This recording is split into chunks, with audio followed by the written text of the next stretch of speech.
آج ربیع الاول شریف کی 5 تاریخ ہے۔ یہ وہ مبارک مہینہ ہے جس مہینے کو رب نے یہ شرف عطا فرمایا کہ مقصود کائنات، مطلوب کائنات، رحمت کائنات، فخر موجودات صلی اللہ علیہ وآلہ وسلم کی آمد اس عالم آب و گل میں اس مہینے میں ہوئی ہے۔ سرکار کی آمد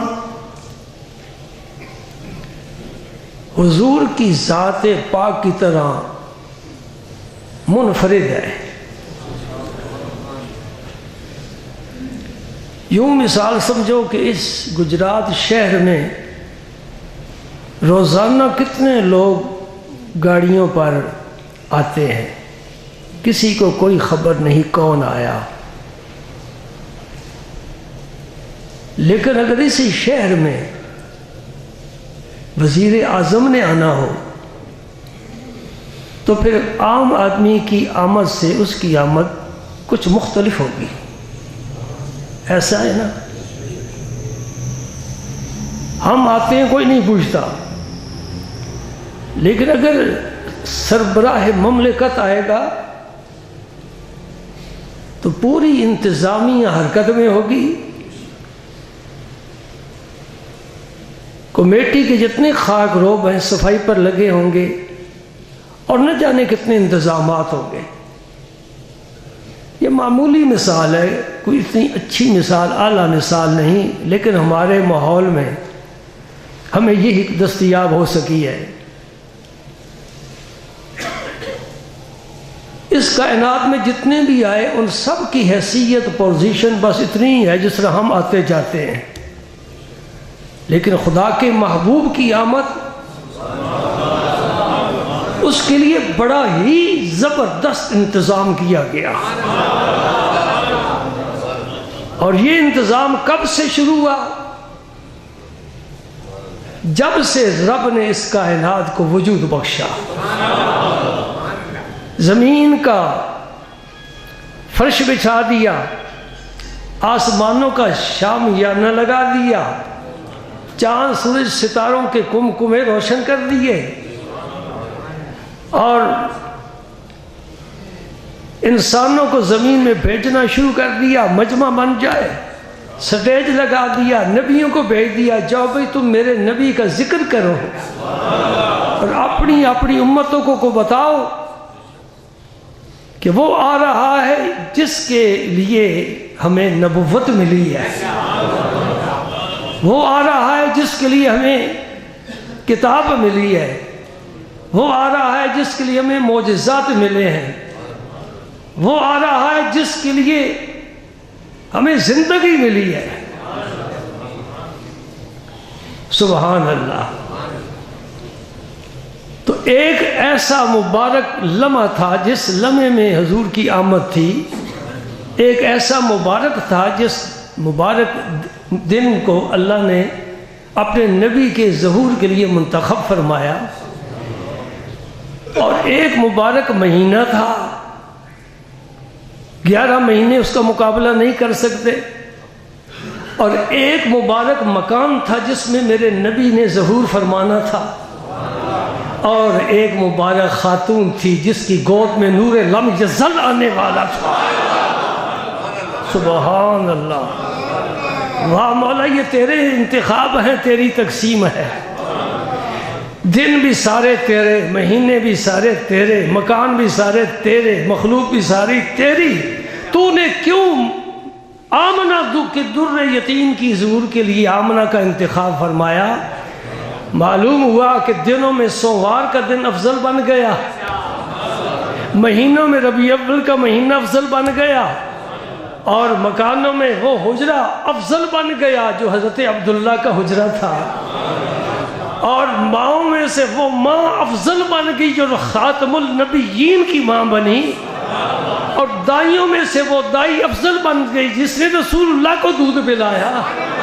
میں قربان جاؤں سب پر، یہ برکتیں ہیں ابو طفیل ایک صحابی ہیں، کم عمر تھے، لیکن جب دنیا سے گئے سب سے بڑی عمر پا کر گئے، اس لیے کہ حضور کے صحابہ میں سے آخری صحابی یہی ہے جنہوں نے انتقال فرمایا سن 101 ہجری میں۔ سن 100 پر صدی ختم ہو گئی، لیکن انہیں دوسری صدی کو بھی مشرف فرما دیا، 1 سال انہیں اور ملا۔ فرماتے میں چھوٹا تھا تو میں حضور کی مجلس میں بیٹھا تھا، مجھے کچھ پتہ نہیں کہ یہ خاتون جو آنے والی ہے کون ہے، کہ نبی کریم نے اپنی چادر اتار کر اس کے لیے بچھا دی ہے اور اشارہ کیا ہے کہ آنے والی خاتون اس میری چادر پر بیٹھ۔ میں اپنی ذوق کی بات کروں، اگر وہ چادر مجھے مل جائے میں اسے کبھی ہاتھ نہ لگاؤں، اس لیے کہ میں سمجھتا ہوں کہ میرا ہاتھ اس قابل نہیں ہے کہ شہنشاہ دو جہاں کی چادر کو چھو سکے۔ اتنی عظیم چادر، جس چادر کے اندر، جس کے سائے میں فاطمہ آ جائے سیدۃ النساء بن جائے، علی آ جائے سید الاولیاء بن جائے، حسنین کریمین آ جائیں تو جنتی جوانوں کے سردار بن جائے۔ یہ میرے رسول کی چادر مبارک ہے نا، آپ نے بھی اوپر چادر اوڑھتے ہیں، کتنی لمبی چوڑی ہوتی ہے۔ فرمایا حسن آؤ، حسین تم بھی نیچے آ جاؤ، فاطمہ تم بھی نیچے آ جاؤ، علی تم بھی نیچے آ جاؤ۔ چادر تو وہی ہے، ساری کائنات کو اگر چادر کے نیچے میرا رسول لینا چاہتا، ساری کائنات اس چادر کے نیچے آ جاتی۔ اور پھر دعا مانگی، اللہم ہؤلاء اہل بیتی، اے اللہ یہ بھی میرے اہل بیت ہیں، یہ بھی شامل کر لو تو اہل سنت والجماعت کا عقیدہ بن جاتا ہے، اگر بھی شامل نہ کرو تو دوسرے فرقے کا عقیدہ بنتا ہے۔ اے اللہ یہ بھی میرے اہل بیت ہیں، ازواج بھی اہل بیت ہیں، یہ بھی اہل بیت ہیں۔ ضمن مسئلہ آ گیا، سمجھ لو، کبھی یاد نہیں رہتا، بات موقع کے مطابق حضور سے پوچھا گیا، توجہ کی ضرورت ہے، توجہ کی، حدیث ہے، حدیث رسول اللہ کی حدیث، زبان رسول سے نکلنے والے جملے۔ حضور سے پوچھا گیا، یا رسول اللہ آپ کی آل میں کون ہے، کون کون شامل ہے آپ کی آل میں؟ بڑا عام سوال ہے، بڑا عام سوال ہے، یا رسول اللہ آپ کی آل میں کون شامل ہے؟ میرے نبی نے فرمایا کل تقی، ہر متقی مومن میری آل میں سے ہے۔ اب جب درود پڑھیں گے نا، اللہم صلی علی محمد وعلی آل محمد، اس کا معنی یہ نہیں ہوگا کہ حسن حسین اس طرح شامل ہیں، اس کا معنی ہے خلفائے راشدین بھی ہے، پورے صحابہ ہیں، تابعین ہیں، تبع تابعین ہیں، اور اس امت کا ہر ولی، ہر متقی اس میں شامل ہے۔ ہاں تو بھی کوشش کر، تو بھی آل کے زمرے میں شامل ہو سکتا ہے، تقوی مل جائے، پرہیزگاری مل جائے، نیکی مل جائے، رسول اللہ کی غلامی مل جائے، ان کی سنت کی اتباع مل جائے، نقش قدم کی تلاش مل جائے، انشاءاللہ اللہ کے نبی کا دامن بڑا وسیع ہے، وہ چند افراد کے لیے نہیں آیا، وہ ساری کائنات کے لیے آیا ہے۔ عرش ملا تک، اس سے اوپر تک میرے نبی کی نبوت ہے، تخت و سرا سے لے کر عرش علا تک ساری کائنات کا نبی ہے۔ سبحان اللہ۔ ابو طفیل کہتے ہیں میں نے پاس بیٹھے ہوئے صاحب سے پوچھا کہ یہ اتنا اعزاز ایک خاتون کے لیے، اپنی چادر بچھا دی، یہ کون ہے؟ انہوں نے بتایا کہ یہ وہ مبارک خاتون ہے جس نے میرے نبی کو دودھ پلایا تھا، رضائی ماں، دودھ پلانے والی ماں، قبیلہ قریش سے تعلق نہیں ہے، بنو ہاشم میں سے نہیں ہے، نبی کی خاندان میں سے نہیں ہے، فقط شیر پلایا ہے، اس کی میرے نبی نے یہ انعام اس کا دیا ہے، فرمایا میری چادر پر بیٹھ۔ اور ایک دوسری روایت میں نے پڑھا ہے کہ حضور کے رسول نے یہ سارے منصب بتائے ہیں، یہ سارے تعارف کرائے ہیں یہ سارے رشتوں کا احترام سکھایا ہے، پڑوسی کا کیا حق ہے، بچے کا کیا ہے، بیوی کا ہے، ماں باپ کا کیا ہے، باپ کا، اولاد کا، سب کے حقوق بتائے میرے نبی نے۔ سبحان اللہ، بڑی عزت عطا فرمائی۔ وہ دائی سب دائیوں سے بڑی تو نے توقیر پائی حلیمہ، بڑی تو نے توقیر پائی حلیمہ۔ کوئی سند لیتا ہے، ڈگری لیتا ہے، عزت پاتا ہے۔ کوئی ملک کی، قوم کی خدمت کرتا ہے، عزت پاتا ہے۔ کوئی بڑی دولت جمع کر لیتا ہے، عزت پاتا ہے۔ حلیمہ تو نے کیا کیا ہے؟ حلیمہ کہتی ہے میں نے دونوں جہانوں کے سردار کو اپنے شیر پلایا ہے۔ بڑی تو نے توقیر پائی حلیمہ کہ ہے تو محمد کی دائی حلیمہ۔ وہ ایک حلیمہ تھی، اب اس قرۂ خاک پر تم حلیمہ ڈھونڈو، بے شمار حلیمہ ملیں گی۔ جس طرح بلال ایک تھا، بے شمار بلال ملیں گے۔ سبحان اللہ، یہ نبی کا فیض ہے، قیامت تک جاری ساری رہے گا۔ خوش نصیب ہے جو اس چشمے سے سیراب ہونے کی کوشش کرتے ہیں۔ میں آج کی اس گفتگو کا آغاز اس حدیث پاک سے کرتا ہوں جو میرے نبی پاک صلی اللہ علیہ وسلم نے صحابہ کے جواب میں ارشاد فرمائی۔ یہ حدیث شریف ترمذی شریف کی ہے اور اس کے راوی حضرت ابو ہریرہ ہیں۔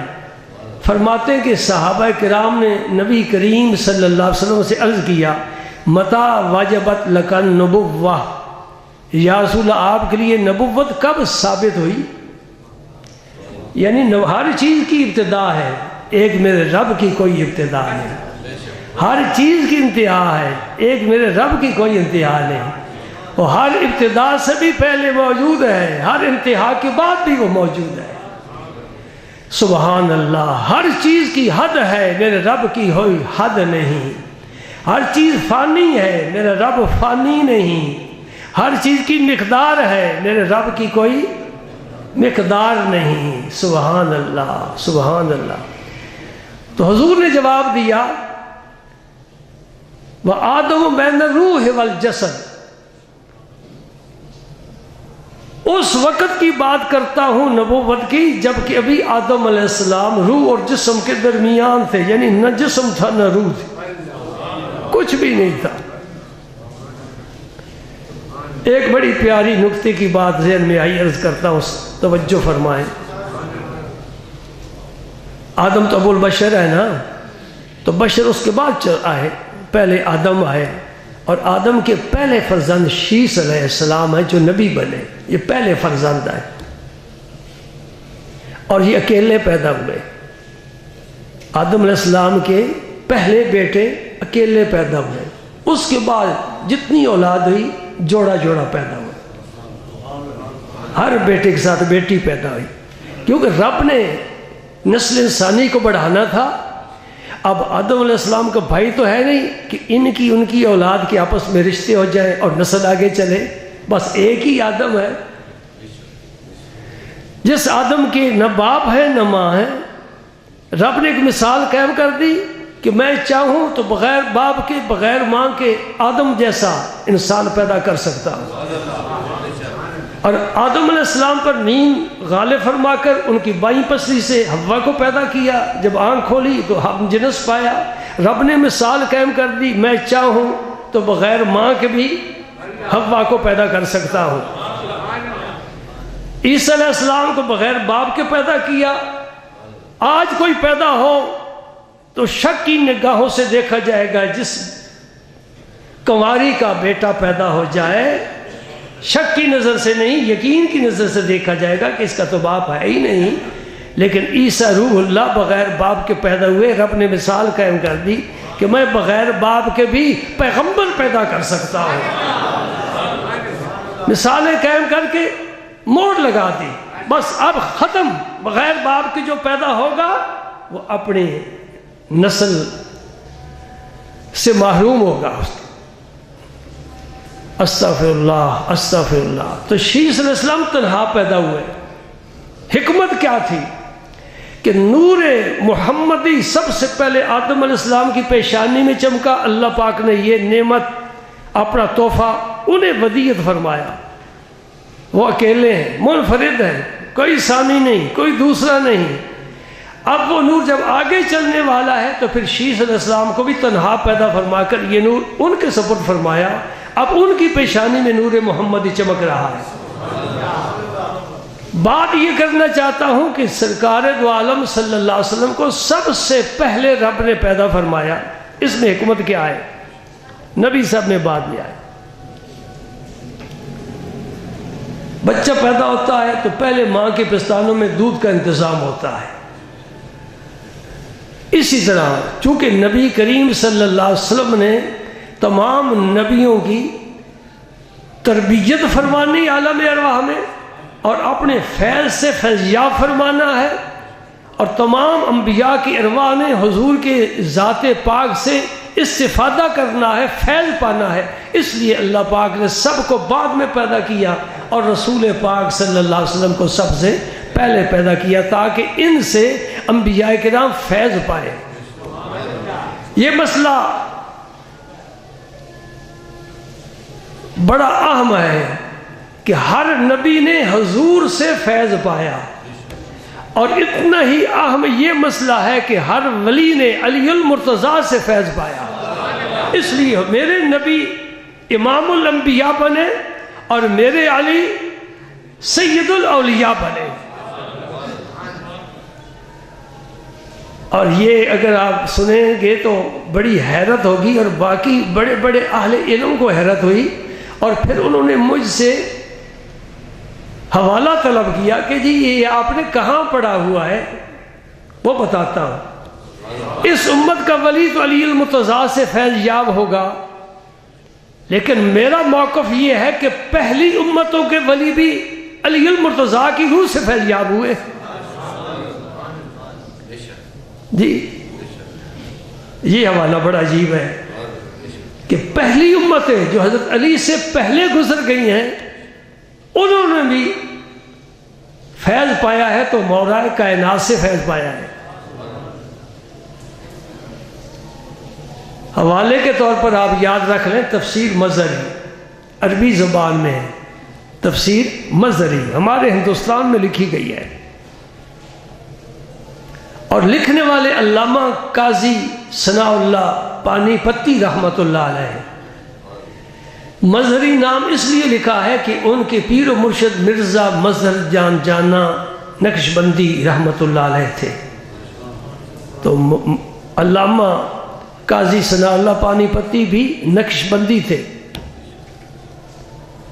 اور نقشبندی فیض یاب ہوتے ہیں ابو بکر صدیق سے۔ کوئی چشتی بات کہتا نا یہ تو آپ کہتے، میں بھی کہتا بھئی اس پر اپنی نسبت کا غلبہ ہے، یہ اپنے سلسلے کی وجہ سے یہ بات کر رہا ہے۔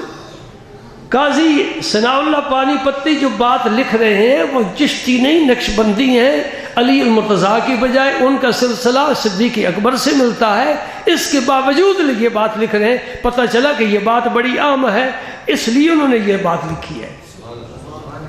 پھر دوہراؤں، لفظ سننا چاہو تو میں سنا دیتا ہوں کیا لکھے انہوں نے۔ ان کی کتاب پہ تفسیر میں جو لفظ لکھا ہوا ہے وہ سناتا ہوں۔ ما بالغ احد من الاولیاء رتبۃ الاولیاء،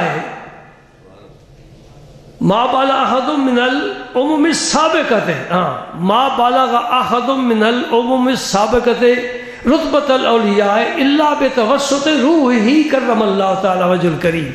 پہلے نبیوں کی امتوں میں جتنے ولی ہوئے ہیں وہ بھی علی المرتضیٰ کی ولایت سے فیض یاب ہے۔ یعنی آپ کی وہ کیسے فیض یاب ہوئے جو آیا ہی بعد میں؟ بھائی جسم بعد میں آتے ہیں، روح پہلے سے موجود ہے، اور تربیت روح کرتی ہے، جسم نہیں کرتا۔ ماں لقمہ بیٹے کے منہ میں ڈال سکتی ہے، علم بچے کے ذہن میں نہیں ڈال سکتی، وہ استاد ڈالے گا، سمجھے؟ ماں کا اپنا کردار ہے، باپ کا اپنا کردار ہے، کما کے لائے بیوی کو دے، بیوی گود کر پکا کر بچے کو کھلائے، یہ ماں کا کام ہے، باپ کا کام ہے۔ استاد کا کیا کام ہے؟ علم دینا، اور روح کی سیرابی مرشد کامل کرتا ہے، وہ پیر کے علاوہ کوئی نہیں کرتا، نہ استاد کرتا ہے نہ والدین کرتے۔ اس لیے والدین کی ضرورت اپنے مقام پر، استاد کی ضرورت اپنے مقام پر، اور جب روح کی پیاس محسوس ہو تو پھر استاد نہیں بجھائے گا، کاروبار پوری ضرورت نہیں کر سکے گا، علم ضرورت نہیں پوری کرے گا، وہ ضرورت مرشد کامل کرتا ہے، اس لیے پھر مرشد کے دروازے پر لوگ جاتے ہیں۔ سمجھ گئے جی؟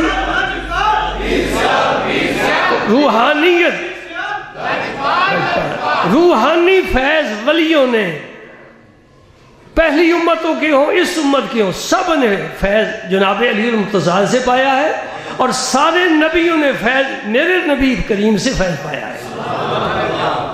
اس لیے فرماتے ہیں آنکھ آمد نو فلک میں راج ہو، آنکھ آمد نو فلک میں راج ہو، انبیاء و اولیاء محتاج ہو۔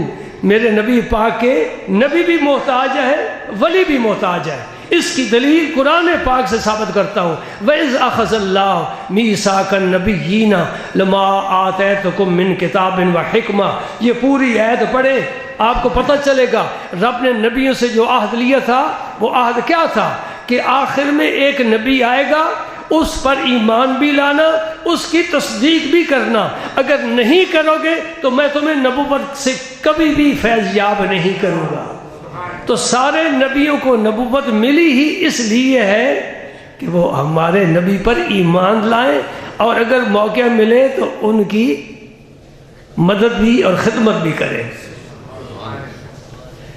اور اس کو عہد کو عملی طور پر پورا کرنے کے لیے میرے رب کریم نے اپنے رسول پاک کو جو معراج کرایا وہ مسجد حرام سے اٹھا کر رب نہیں لے گیا، کہا چلو بیت المقدس چلو، بیت المقدس چلو، یہ زمین کا سفر ہے۔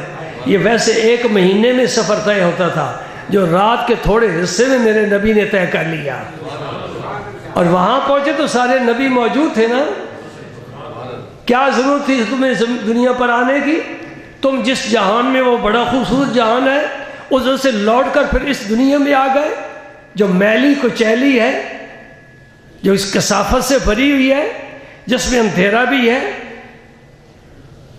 جس میں بیماریاں بھی ہیں، جس میں بے اتفاقیاں بھی ہیں، جس میں دشمنیاں اور عداوتیں بھی ہیں۔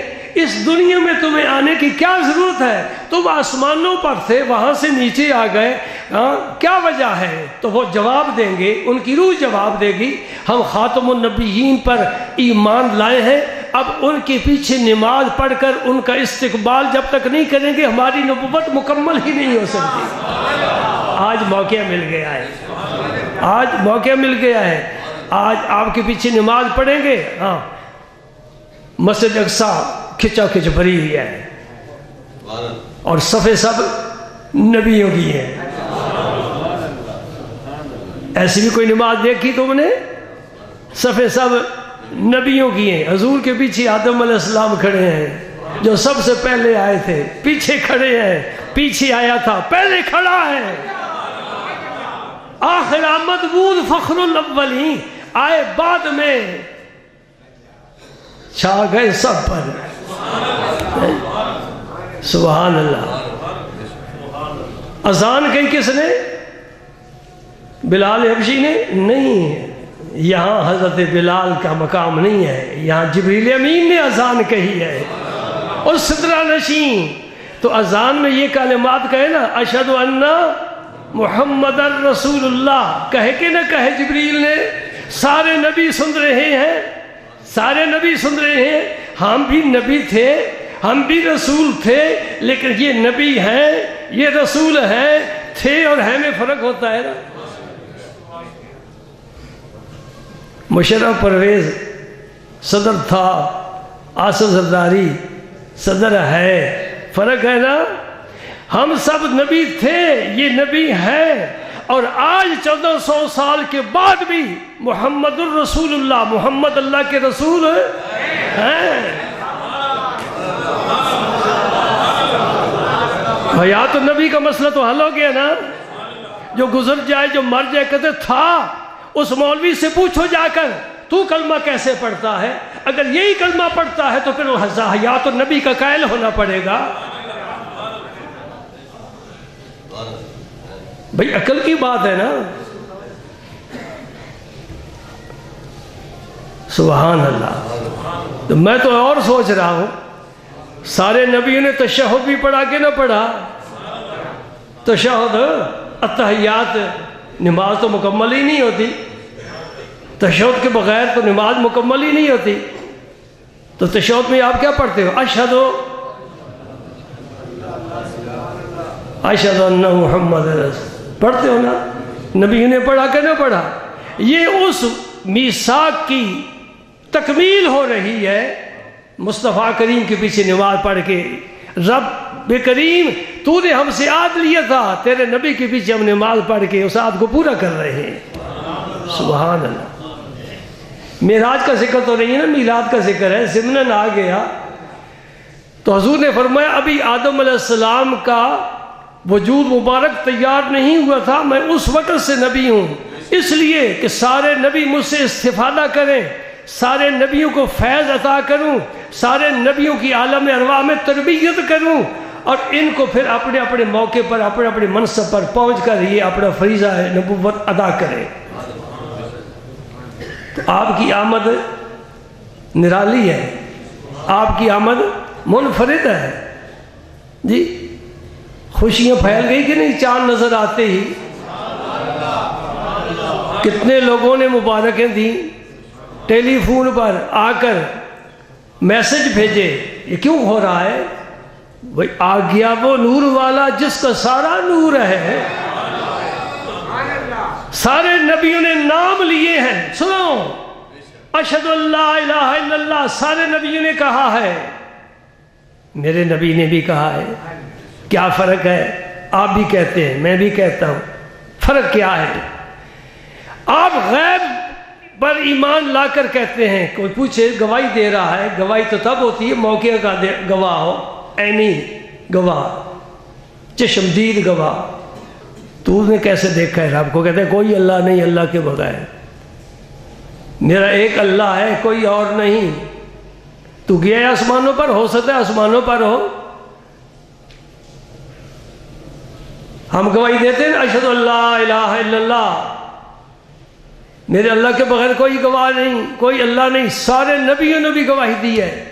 سب نبیوں سے پوچھو تم نے ساری کائنات چھان ماری ہے، دیکھا ہے رب کو؟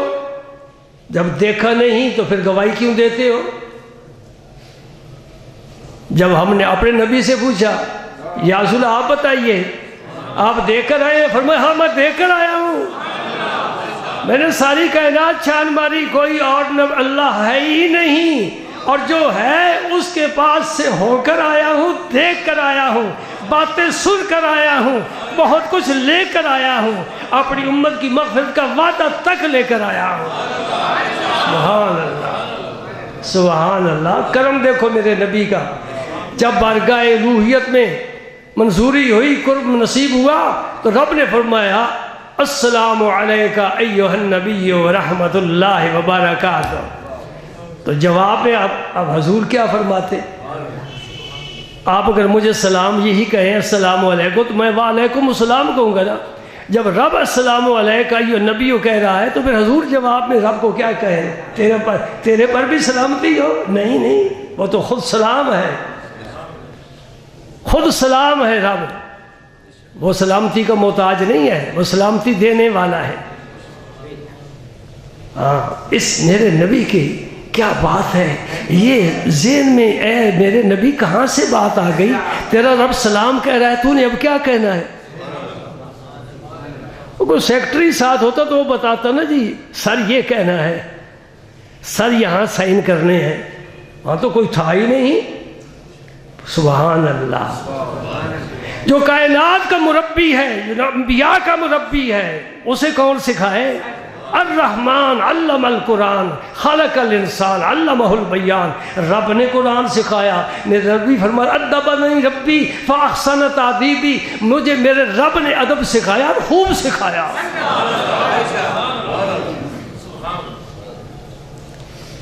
ہاں، اس کا جواب بعد میں دوں گا، پہلے تفسیر روح البیان کھولو.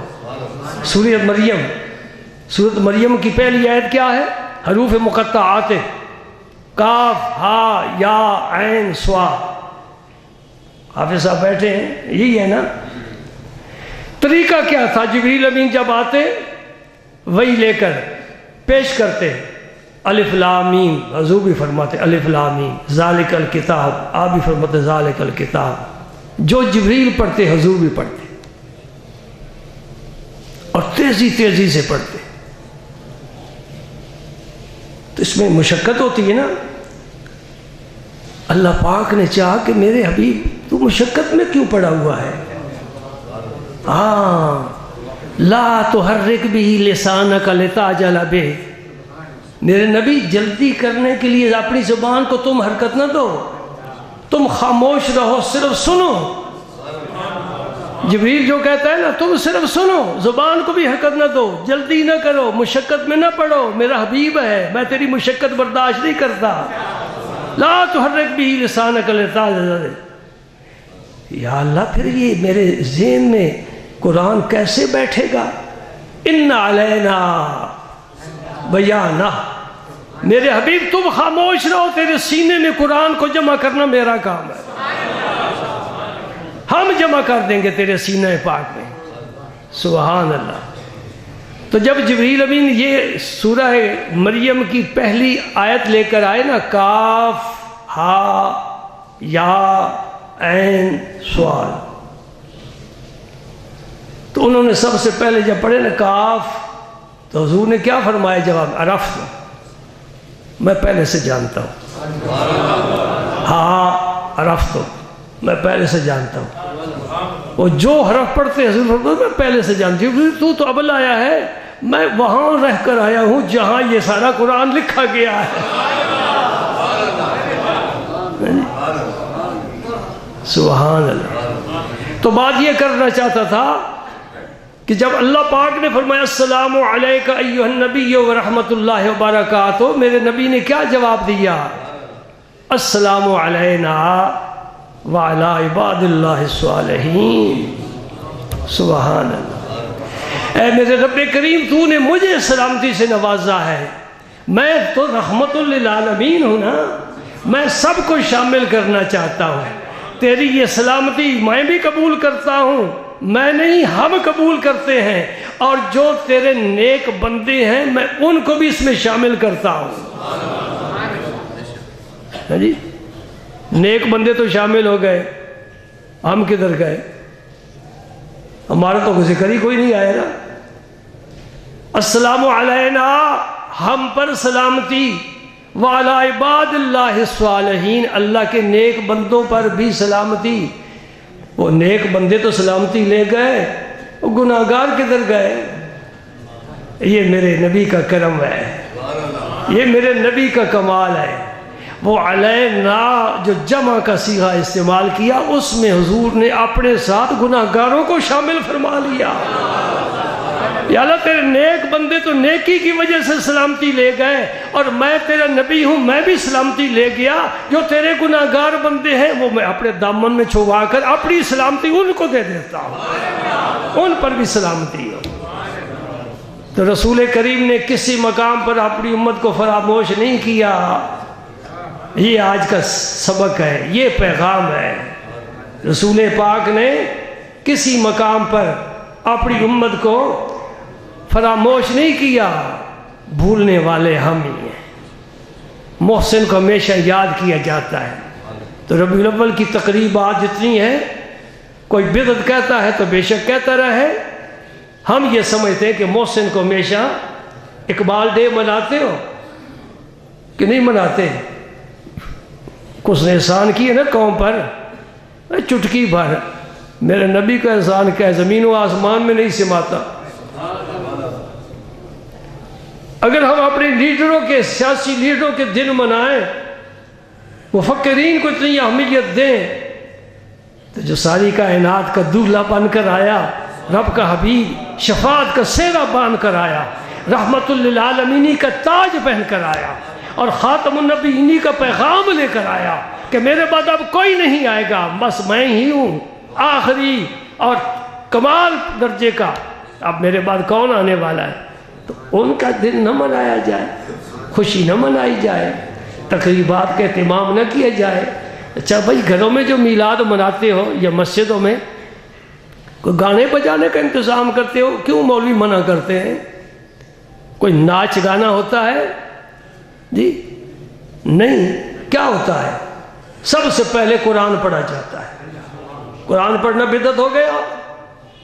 نعت شریف پڑھی جاتی ہے، حضرت حسان نے پڑھی، یہ بدعت ہو گئی۔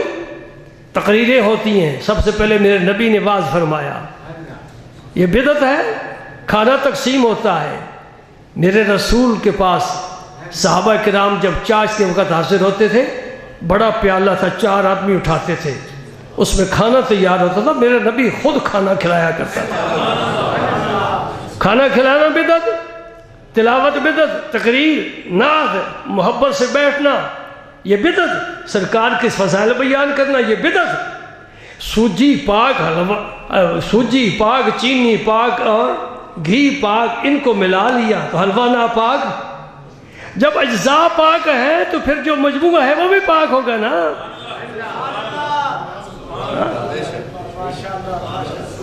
سبحان اللہ۔ یہ اجزاء ہے میلاد کے، یہ اجزاء ہے میلاد کے۔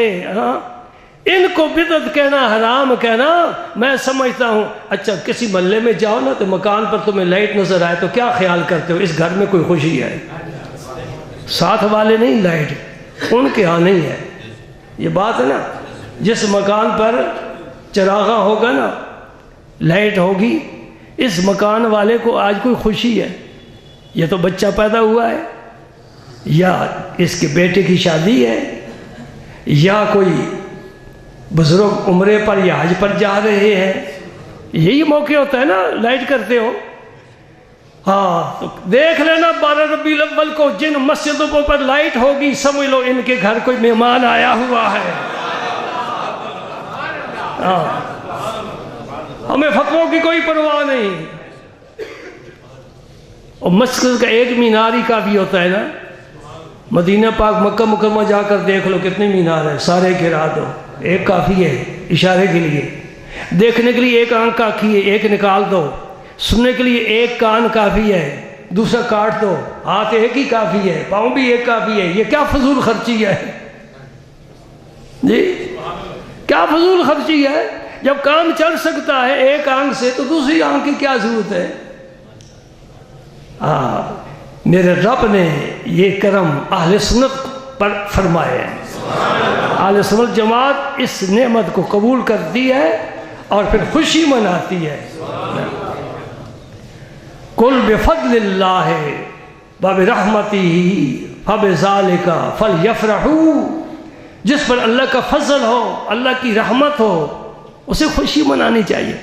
ایک آسودہ حال صحابی حضور کے پاس بیٹھے، کپڑے بڑے میلے کو چہلے، پھٹے پرانے، حالت بڑی شکستہ، جس طرح ایک مزدور ہوتا ہے۔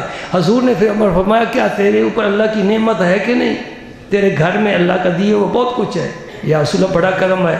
تو فرمایا وہ نعمت جسم پر بھی نظر آنی چاہیے۔ کیا تو نے حالت بنائی ہے مزدوروں کی طرح؟ اچھا لباس پہنا کرو۔ سبحان اللہ، اچھا کھانا کھایا کرو۔ ہر آدمی چاہتا ہے کہ مجھے ہر آدمی اچھا سمجھے، چاہتے ہو کہ نہیں چاہتے؟ اسی وجہ سے کوئی تعریف کرے تو بڑا آدمی چوڑا ہو جاتا ہے، جسے خوش آمد کہتے ہیں۔ حضور نے کسی کے منہ پر اس کی تعریف کرنے سے منع فرمایا ہے، کسی کے سامنے اس کی تعریف نہ کرو۔ لیکن ہر آدمی چاہتا ہے کہ میرے متعلق لوگوں کے خیالات اچھے ہوں، میں اچھا سمجھا جاؤں۔ گاڑی کوئی خریدتا ہے کہتی اچھی خریدنی ہے، موٹر سائیکل اچھی سائیکل، مکان بنا اچھا، بیوی خریدنی ہے اچھی، اولاد ہو وہ بھی اچھی ہو، اور ہر شے اچھی، اور عمل خاموش ہو گئے۔ عمل ہے تو حضور کی سنت اچھی ہے کہ سنت کے خلاف اچھا ہے؟ نہیں، آج جمعہ نہیں پڑھنا، آج یہ فیصلہ کرنا ہے۔ مجھے یہ بتاؤ، تو اچھا بننا چاہتا ہے اپنے محلے میں، اپنی سوسائٹی میں، اپنے ماحول میں، اپنے گھر میں، اور ہر چیز اچھی چاہتا ہے، عمل کیوں نہیں اچھا چاہتا؟ نبی کے طریقے کے مطابق اچھا ہے کہ نبی کے طریقے کے خلاف اچھا ہے؟ یہ مجھے بتا۔ دروازے بند ہیں، باقی بھی بے شک بند کر دو، آج میں ان سے فیصلہ لیتا ہوں۔ جو باہر کھڑے رہنے نکلنے نہ دینا، جو باہر کھڑے تم بھی میری بات سن رہے ہو، نبی کے طریقے کے مطابق کام اچھا ہے یا اس کے خلاف اچھا ہے؟ تو پھر آ میرے دوست، میرے ساتھ چل، میرے ہاتھ میں ہاتھ ملا، ہم سیدھے چلتے ہیں مدینہ پاک۔ اگر میرا رسول تجھے اپنے قدموں سے نہ لگا ہے تو مجھے گھسیٹ کر باہر پھینک دینا۔ اگر میرا رسول دور سے کہے کہ آ میرے غلام میں تیرے انتظار کر رہا ہوں، اور کیوں نعمتوں سے محروم ہو؟ اتنے عرصے سے میرے پاس آتے ہو، میری باتیں سنتے ہو، آواز سنتے ہو، اس نعمت سے کیوں محروم ہو جس خلوص والی نعمت میں تمہیں دینا چاہتا ہوں کہ نبی کی بات مان، نبی کی بات مان، نبی کی بات مان۔ نبی کی بات خدا کی بات ہے، خدا بات نہیں کرتا نبی نہ کرے، خدا کی اطاعت تب ہوتی ہے، نبی کی اطاعت ہوتی ہے۔ کوئی دلوں میں انقلاب آئے، تبدیلی آئے تو میں مبارک دوں گا، اگلے جمعے انشاءاللہ مبارک دوں گا۔